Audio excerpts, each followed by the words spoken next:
Now tonight's installment of our look at how the Clinton finances, the Clinton Foundation, and the Clintons' ambitions often intersect.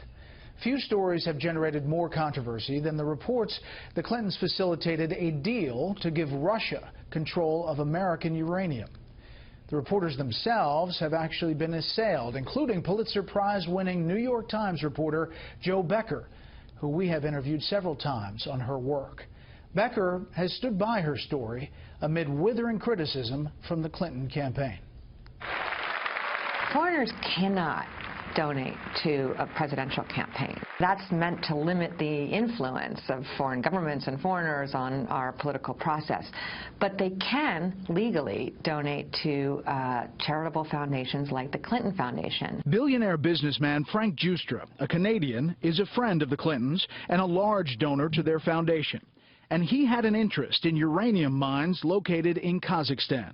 Bill Clinton has a public press conference with President Nazarbayev where he praises his rule and praises his human rights record. But the bottom line is, after they leave, a couple of days later, Frank Giustra gets his uranium concessions, which end up being enormously lucrative to him and to a small group of Canadian mining investors. His company was like a bit player and really had gone from a worthless shell company overnight, got this huge uranium mining deal. And then soon after that, Bill Clinton got a huge donation, $31 million from Frank Giustra to his charitable foundation, followed by a pledge to donate $100 million more. So what happened to Giustra's company that benefited from that deal in Kazakhstan? What happened was Mr. Giustra's company merged with another company called Uranium One, and that was in 2007.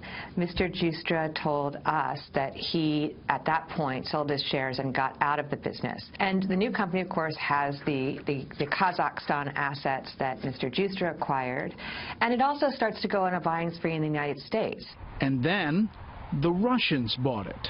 They would acquire what would amount to 50% of projected uranium output by 2015. In other words, Russia took control of what was projected to be up to half of America's uranium. Now, does Secretary Clinton factor into this? For that deal to go through, it needs federal government approval, and one of those people that has to approve that deal is Secretary of State Hillary Clinton, who, as Senator Clinton, was vigorously opposed to these kind of buys from countries into U.S.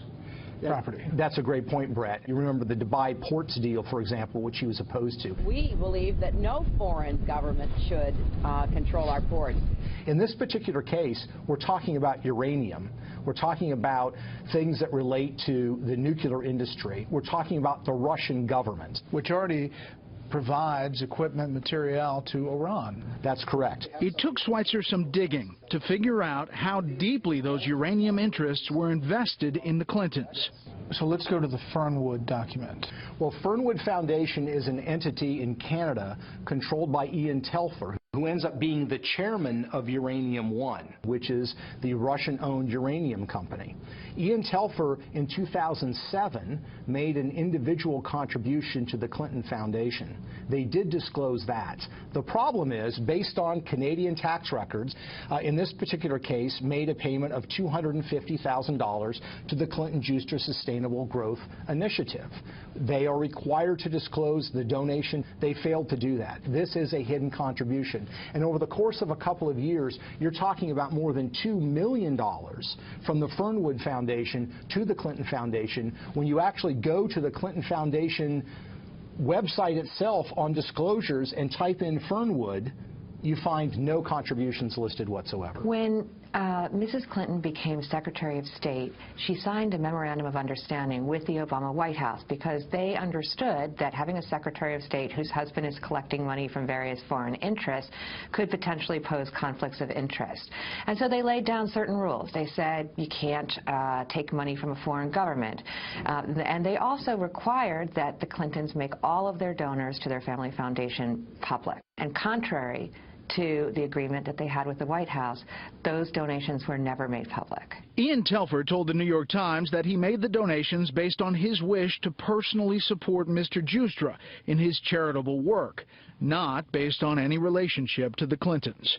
He also said that he never spoke to either President Clinton or then Secretary Clinton about his company, Uranium One. Frank Giustra has said, quote, "The New York Times story presents no evidence of wrongdoing or impropriety, but rather is replete with innuendo and irresponsible, unfounded speculation."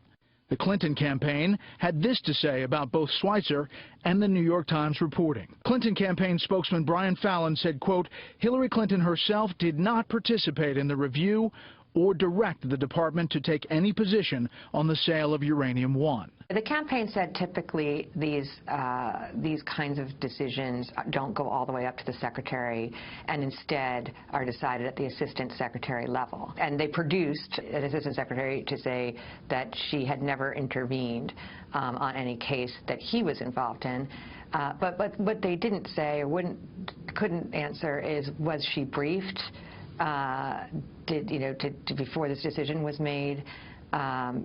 They didn't say. Fallon also says, quote, "Without presenting any direct evidence in support of the claim, the Times story, like the book on which it is based, wrongly suggests that Hillary Clinton's State Department pushed for the sale's approval to reward donors who had a financial interest in the deal." Our story doesn't say that. Our story is about how some of the biggest donors to Bill Clinton's foundation built, financed, and eventually sold off to the Russians a company that held huge stakes in Kazakhstan and known American uranium reserves. While she was Secretary of State, the chairman of that company made undisclosed donations during that same time frame. She was part of a process that reviews deals like this, where you have a strategic asset and implications for national security. Becker also takes issue with the Clinton campaign implying her reporting had anything to do with Peter Schweitzer, who you also heard in that segment. To the contrary, Becker says the Times did its own investigating and interviews for its report.